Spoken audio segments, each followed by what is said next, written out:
Let's do some of those close Senate races and see where they are.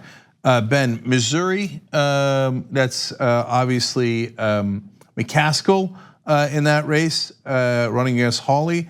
And super close. Poll today or this week, maybe yesterday, has Hawley up 2, Hawley up 4, Hawley up 3 in the last 3 polls. I thought I had seen there's a McCaskill poll up 3 that I had seen this week too. So I don't know where that one is, but there's a so it's basically tied. And so as I look, there's a poll today, McCaskill up 2. Okay. So this will be a common theme. Let's keep going. Nevada. Nevada was just moved, I think, in the Cook report to leans Dem because she is up slightly. She's up a poll today, an Emerson College poll, which gets a B+ rating, had her up 5 points. But there was another poll out today, less reliable, had Heller barely up less than 1. So incredibly close. The average has Jackie Rosen up a couple of votes over Dean Heller. Hard for me to believe that there is a scenario where if the Democrats win the House, Democrats have a good day in the House, Jackie Rosen will beat Dean Heller. I mean, in 2016, in a disastrous election day for Democrats, every Democrat won in Nevada. So that state has moved further and further blue, even when the rest of the country has gone in a different direction. If she can't beat Dean Heller, who then, after resisting Trump for a while, now has completely, like Ron DeSantis, tied himself to Donald Trump, and even Trump was out there for a rally. I'd be stunned if Jackie Rosen didn't win that race. If Jackie Rosen doesn't win, then we had a bad day. More Senate races. Arizona, how's Arizona's super interesting too. It's again neck and neck polls today. Sinema +1, McSally +1, Sinema +1, Sinema +1, McSally +1. 5 polls, all 1 point. I'd say that's a toss-up. Yeah, wow, yeah. And so look, I'm super frustrated by Nevada and Arizona. You could say, hey, Cenk, that's your theme. That's why you're saying it. But I say it for this reason. Rosen and Sinema are people who are more on the corporate establishment side of the Democratic Party. And they thought it was a great idea to run as what they call a pro-business candidate. So that's great if you want to get donor money, but if you want to appeal to people in the middle of the country and actual voters, it doesn't play that well. It's you sound like you're Republican light. Sinema voted with Trump, I think 61% of the time when she's in the House. Yeah, I don't think it's quite fair to compare Sinema to Rosen. I mean, Sinema's way worse. Yeah, that's right. Yes, Sinema is total Republican light. She's in the same category as Manchin. And look, I'm gonna tell you to vote for her, but she's also a fraud. When she first came in the House, she came in as a super progressive, then got in and was just kidding. Now, since I'm an incumbent, I'm just gonna take all the donor money and become one of the most conservative Democrats in the House, okay? And in the Democratic Party, in my opinion, in their infinite stupidity, thought, oh, that's someone just like a Republican, we should run her. No, you should run someone who's gonna excite your base. And then if she loses, they'll blame people like us for pointing it out during the primaries. No, if you ran the person who was an actual progressive, like Ojeda in West Virginia, that's why we talk about him. He closed a 49-point lead. And you know, in all his ads, he talks about this corporation, McKesson came in here and sold drugs to our people. And they ran these pill mills and they had 5 million, they did it for profit. And they polluted in the streams, they did it for profit. And in his district that Trump won by 49 points, he's tied, right? So that's how you run. Yeah. So Sinema shouldn't be that close in Arizona. Arizona's totally winnable. Nevada should not be a question. Hillary won Nevada. Why is that race remotely close? Because they play it safe. And this is not the time to play it safe. Yeah, and it isn't safe. I mean, it's because it's not safe. That's right. It's an illusion that it's safe. Exactly. And so look, what does Trump do? So he's over the top and it's gonna backfire for all the reasons that we talked about, but at least he knows, run towards your base, because it isn't about convincing the mythical independent voter, right?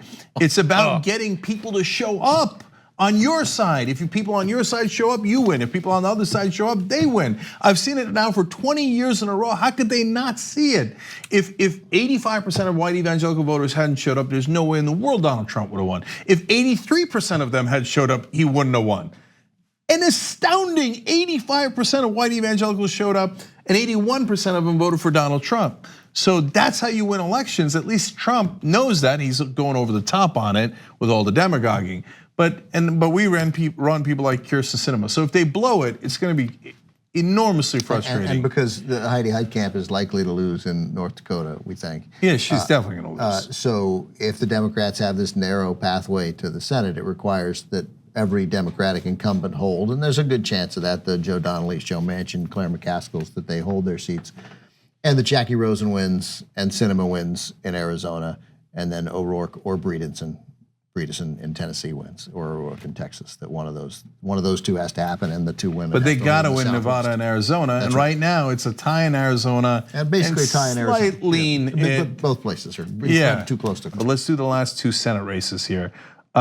Indiana, my old friend Joe Donnelly, who I can't stand. Joe Donnelly. Well, so the last two polls, again, this is a one out today. Donnelly by 2, but the number's really low, 43-41.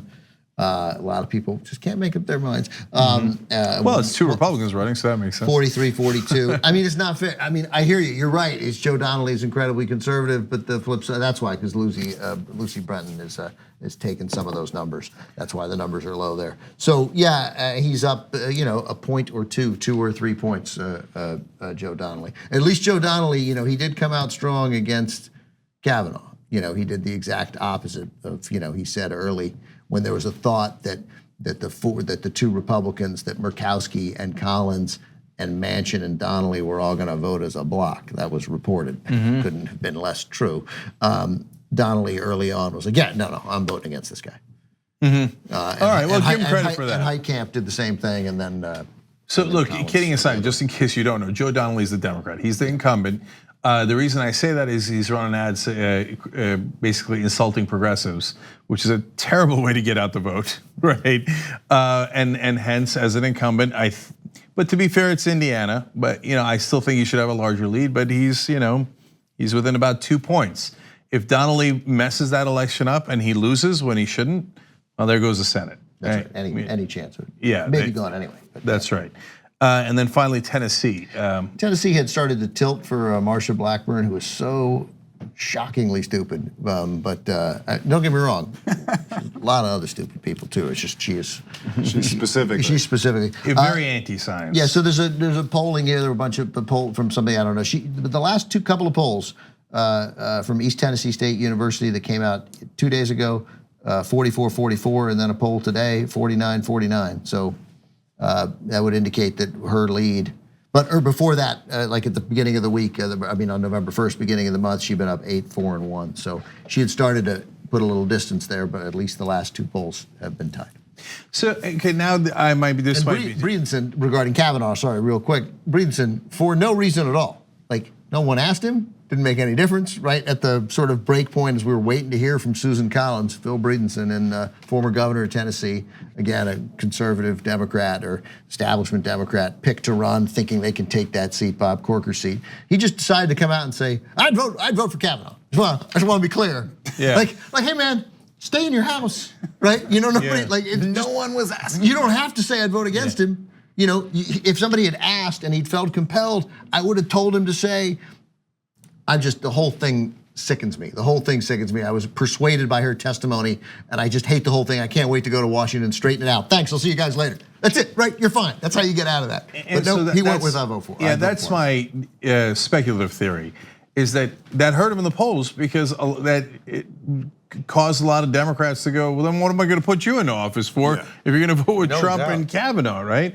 So, but now there's been some distance between him saying that and today. Yeah, right. And so maybe it's. And a lot of times people get frustrated, but then they think, what am I going to do? Let Marsha Blackburn win? Right? She's one of the more conservative candidates in the whole country. So, so that might be some Democrats coming back home to vote for Bredeson. Like what you see? Click the subscribe button below and don't forget to ring the bell to never miss another video from the Young Turks.